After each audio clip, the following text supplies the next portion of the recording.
The Apple Vision Pro, should you get one, and other data, AI, and entrepreneurship stories. That's what's on the program this week's CarCast. Now, if you're not one of the 6 million people that are catching this CarCast everywhere it's syndicated, I suggest you subscribe to it down here on the YouTube link, because that's the best way you're going to know when those videos get published. Let's get started for what matters this week. If you haven't checked out this magazine, you are missing out on some cool tech and great trends in the startup ecosystem. You will learn, for instance, that France represents 25% of capital raised in Europe and makes it the biggest contributors in the region. I know that's going to make Sebastian, the host of the Tech 45 podcast, very happy, but some of my Tel Aviv friends pretty angry. In fact, if you're looking for finding new tech and great new startups, I suggest you subscribe to This Week in Tech, where my friend Sunny runs his AI demos every week, I think. This past week, crazy new tech in Multion. I'll let you discover that. Link is down below. You also read in this magazine some news about CRISPR. If you have not been following what CRISPR is, it's gene editing technology, and gene editing therapy was just approved a few months ago here in the US. It can help solving conditions like Alzheimer's. My grandmother died with Alzheimer's, so this one hits home. Anyway, you're going to want to follow that trend. You can follow me on YouTube, LinkedIn, and Medium for all the links to more of these things. Talking about cool tech, I had the opportunity to test drive the Apple Vision Pro this weekend, and I got 3 words for you. Oh my gosh. And yes, this is nuts. I guess this last one is 4 words. But in any case, what are the pluses and minuses? Plus, incredible integrated experience. Very high quality detection. It's almost freaky how well it knows where my eyes are looking. Gestures, really easy to learn the basics. Immersive experience, incredible. My favorite was the Inter Miami soccer game. Really believe that I was there. And the device feels lighter than the Meta device. I have all these devices and I try them. I tell you, it felt a lot lighter. However, it's still very heavy. I can't imagine watching a full-blown movie or game with it. The battery is just weird with the cabling. I understand why they need it, but still very awkward. The audio is quiet. Many of you have talked about bringing those on the plane.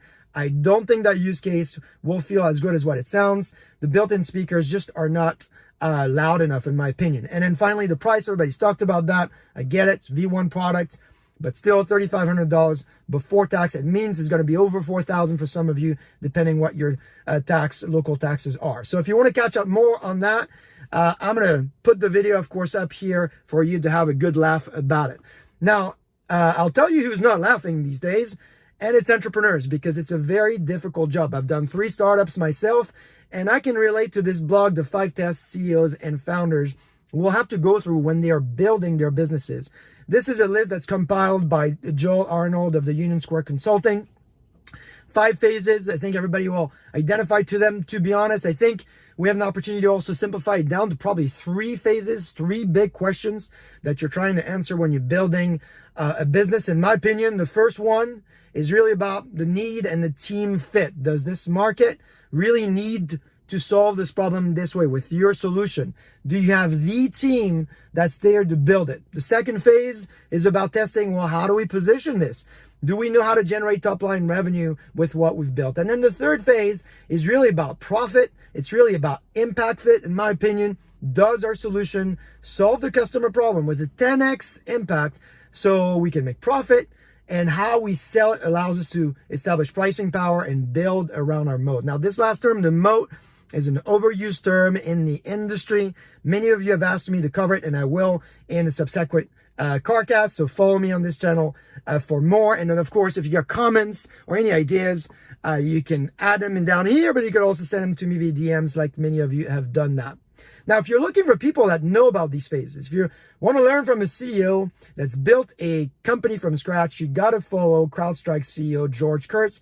He's built a fantastic organization from scratch with a data-first mindset, and he recently shared his lessons, or maybe his operating principles, in the Logan Bartlett's podcast this past week. First, what is Crowdstrike? Put simply, it's the Salesforce.com of cybersecurity. My good friend Sanjay is the vice president of product management there. And so if you want to know more, you should ping him. Actually, I'm going to tag him because this is someone that you should know and follow. But if we go back to the podcast, You learn about the company journey, but you also learn about how to hire the right salespeople in the right phase for the right types of customers. George's model, in my opinion, of the evangelical and the scalar seller maps really well with the Jeffrey Moore's crossing the chasm model, which is really about technology adoption and the progression, the curve of that. Because as a CEO, your job is to match the right sellers with the right types of companies and the right types of buyers as well. You're learning in the podcast how to apply the product mindset, how to apply a data-first approach to build for scale. And then finally, you'll hear George's perspective on how to respect the competition, in this case, Microsoft.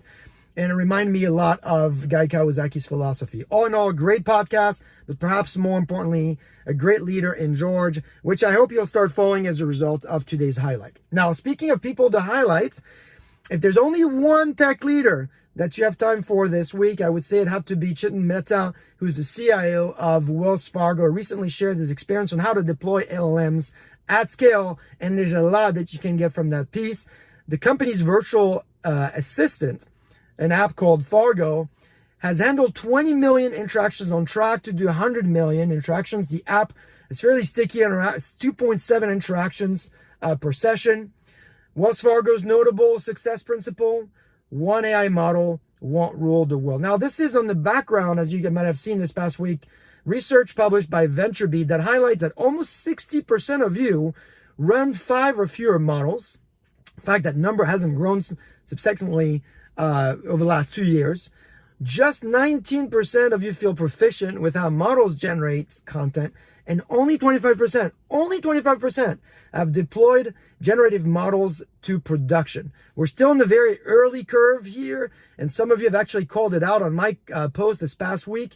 Andy, I see you. So don't be shy. Just like Andy, comment, engage, so we can all learn from each other as we're evolving. There is so much more we could cover this week. Like, for instance, is generative AI stealing from other budgets? A few months ago, I asked you how you're planning for budgets. And so starting to get some insights here from the people at Breaking Analysis, my good friend David and John there. They show that the 2024 IT spend outlook looks good. 4.3% is anticipated, up from 3.5% in 2023. And it appears, again, according to their research, that Gen AI funding is diverting from other budgets for 40% of the organizations they surveyed.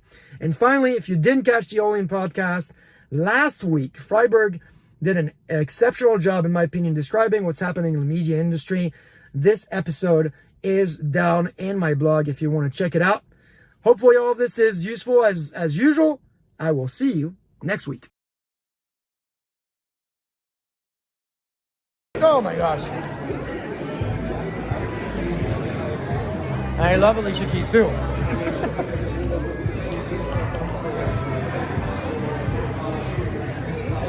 Oh my gosh.